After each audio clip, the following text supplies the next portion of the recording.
Everybody, this is Tom Williams, and I drive over 1,200 miles every month as part of the management of my glamping business out near Big Bend National Park. I drive from the greater Houston area all the way out to Terlingwood, Texas. That's where the dome is located. And it's over, one way it's over 600 miles. It's about 630 miles. So I'm going to take you guys along on my trip. You guys will get to see the type of things that, what I'm working on whenever I go out there. Also, it's a decent expense just driving out there. So I'll show you guys will get to see some of the things I do to where I'm basically mitigating the expense of driving out there so that it's not kind of, coming out of the full burden isn't being paid for by the glamping business itself. Also, you guys are going to get to see the route. I like driving. Whenever I leave Houston, I'll drive to San Antonio. From there, I'll drive straight towards the border in Del Rio. And then from Del Rio, you basically just follow the Highway 90 until you get to the Big Bend region. It follows the border with Mexico. It's an absolutely beautiful area, so you guys get to see that. You can also, if you're driving out there, you can take I-10 most of the way there, but it's a really, really boring drive. So this makes it an adventure as well. It makes it a lot more fun. When I'm going out there, typically I've got a corporate job as well. Typically I'll head out, say a Wednesday or a Thursday, and leave work, and I'll basically stay somewhere halfway. My go-to place is Seminole Canyon Park. It's just west of Del Rio, Texas. It's a really cool campground, and they've got bathrooms with showers, and it's typically really quiet too. It's a nice place to stay, and then I'll finish the drive the next day. Typically I'll get to the dome somewhere around noon. All right, I'll check with you guys in a little bit later. Enjoy the episode.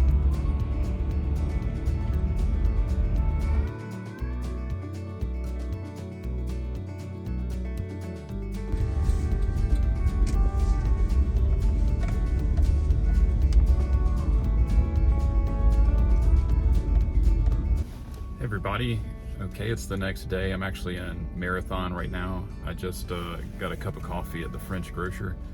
So Marathon's one of my favorite cities in this route. If you French grocer's a really good place if you need to pick up some breakfast or some coffee. Anyway, yeah, last night I got to my campsite at night, so didn't get in any video, and I left during while it was still dark too. So I didn't get any footage from Seminole Canyon Park, but that is a really good place to camp if you're trying to do this route and need a place to stay. Talk to you guys later.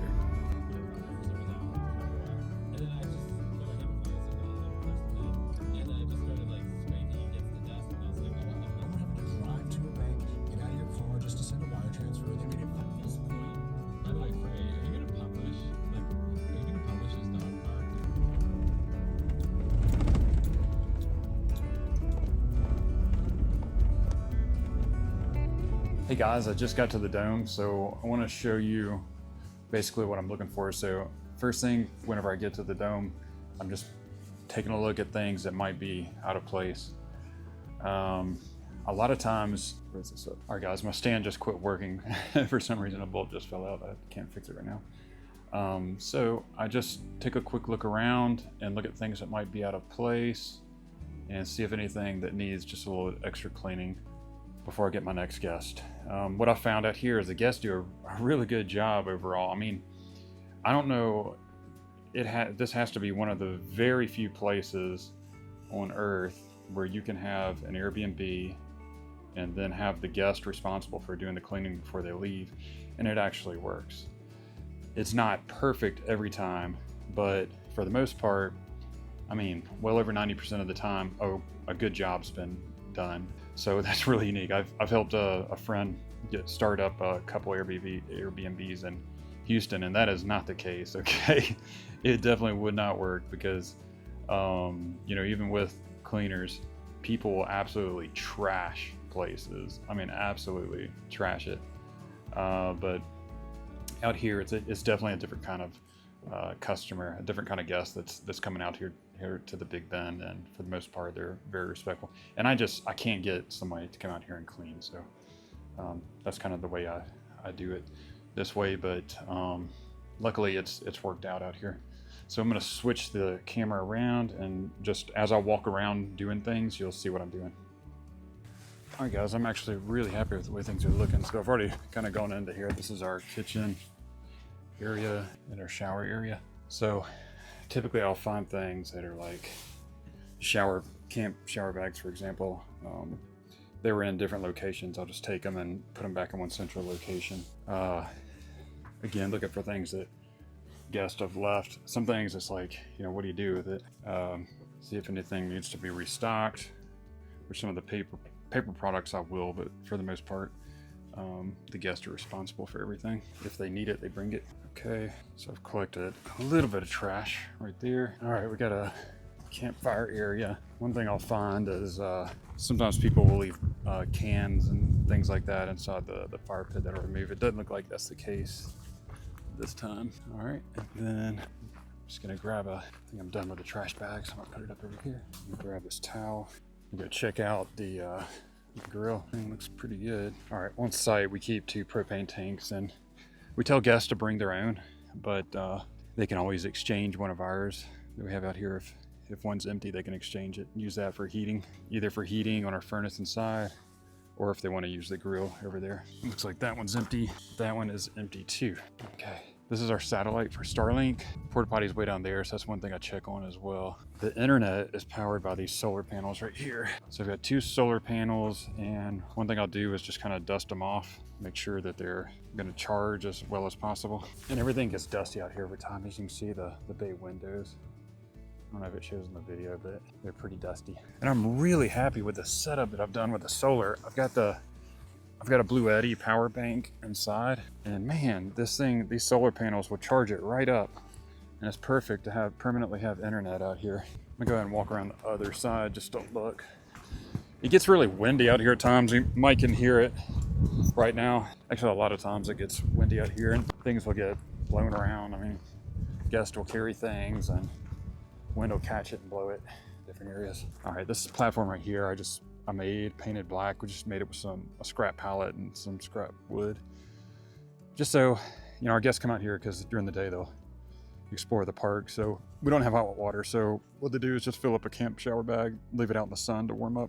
And then this is where we get all of our water from. So I'll fill it up myself. I'm gonna check just to see how much water's in there and see if I need to make a water run. We keep some spare buckets over there. Yeah, that's about it. So I'll check in with you guys a little bit later. One thing I want to talk about is how I keep these trips out here from being a financial burden. So you guys will see how I'm able to do that in just a minute. Hey guys, one thing I was going to mention is I typically have plenty of time when I come out here because I'll pick a day that the dome isn't rented out. But we just got a booking come in, so I'm going to have to make sure that I'm out of here before the guests show up. So yeah, that is one cool thing about this business is you will get business. You will get business. So it's always cool watching those bookings come in.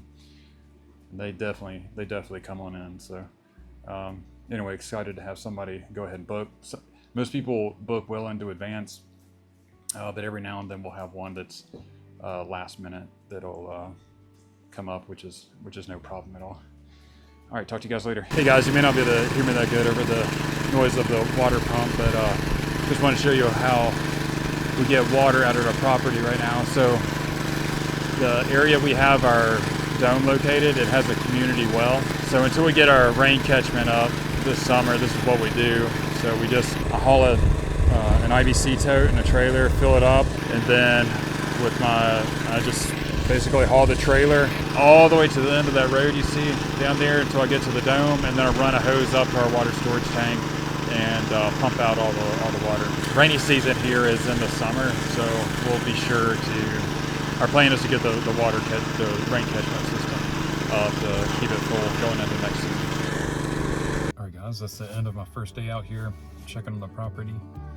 I was able to get the tank filled up pretty much all the way to the top, so I shouldn't have to worry about it for the rest of the season. I'm at my favorite place in Terlingua to eat. It's El Gordo's. So it's a trailer right next to Wright's Hardware. is to turn this around real quick so I can show you.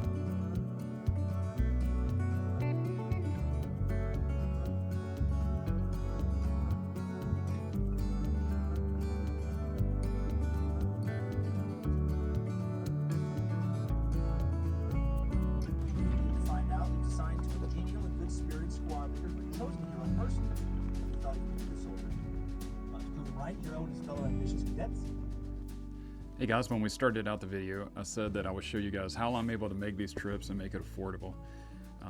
So not only actually am I able to make it affordable, I'm also able to make it even more profitable as well.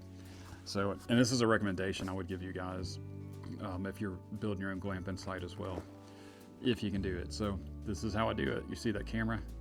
I've also got my drone back there. Typically I've got a tripod I use as well, but what I'm doing is I'm doing a video tour of this property. So whenever I finished building the first dome, I took a class. It was a master class on real estate photography, and did my own photography on the first dome, and of course it took off from there on Airbnb. I was able to get more jobs out here. Whenever you buy your property, that's the perfect opportunity right there, because the brokerage you're using or the real estate agent that you're buying through, they're earning thousands of dollars through you. And if you're able to offer them a service that they need at the same time that helps them sell more properties and helps you make money, it works out really well. So I started out through the brokerage that I bought the property through, and then it just expanded from there. This area in the Big Bend region, services are lacking across the board. If you have a skill, you can make money out here. It's hard to find electricians, carpenters, plumbers. I mean, you name it. Any kind of service out here, it's really hard to come by. And it's hard to come by reliable people as well if you can find them. So anyway, that's how I do it. So during this, just about every time, there are trips that I make out here that I don't have any jobs, but the vast majority of the times I come out here, I've got a real estate photography job. Typically I'll take 2 or 3.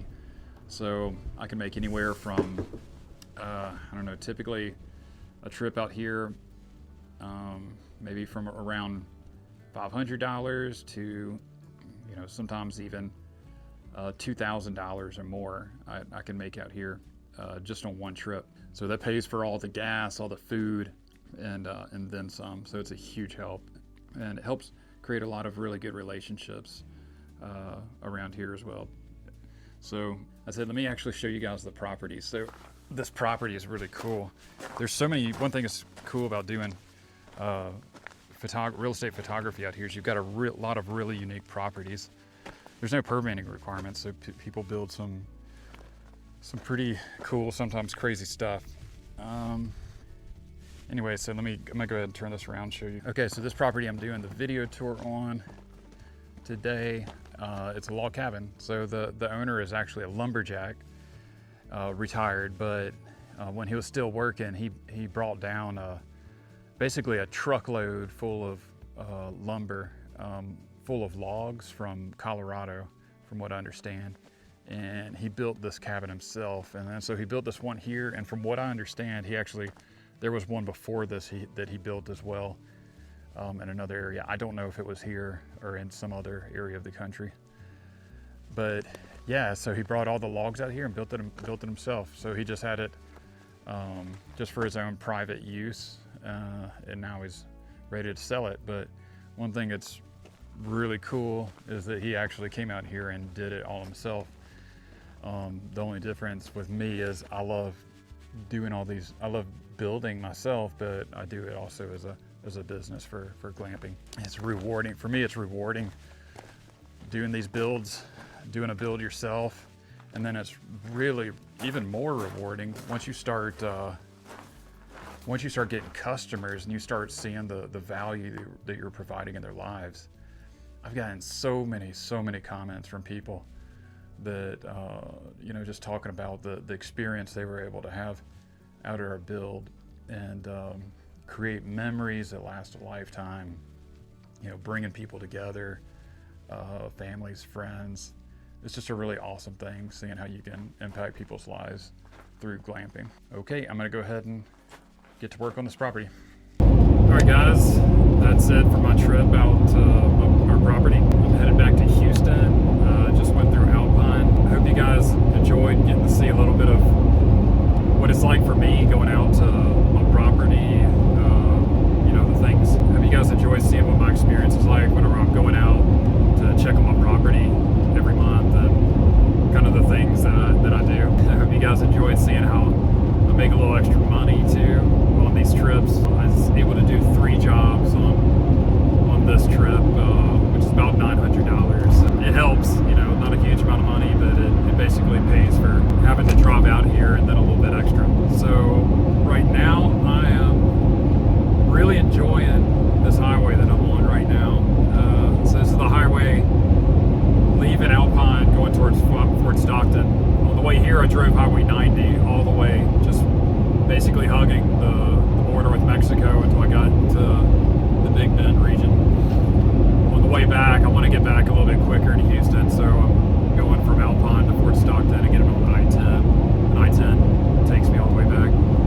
But anyway, this highway has one of my favorite memories. So my first time coming out to Big Bend with my son in 2018, we came out. It was a motorcycle trip me and my son did. So being on this highway right now, it makes me remember the look of my son when we were going down this highway on motorcycles.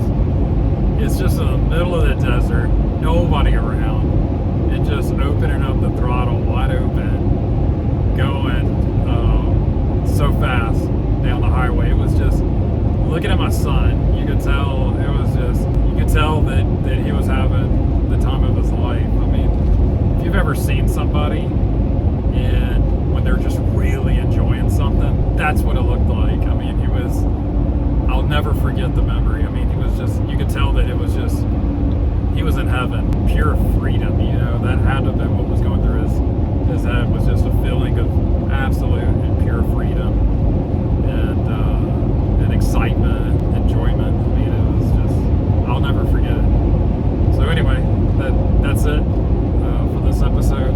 See you guys in the next one. Let me know if you guys have, if there's anything that you guys want to see. So I come out here every month. I'll be out here more during the summer when we start getting into our next builds. But if you guys have any questions specifically about the Big Bend area, whether it's investing in this area, even places to go, the history, anything, just let me know in the comments below. Over the years, I've really gotten to know this area and just absolutely love it, everything about it. So it's one of the things I really enjoy talking about. So hit me up in the comments below if you have any questions.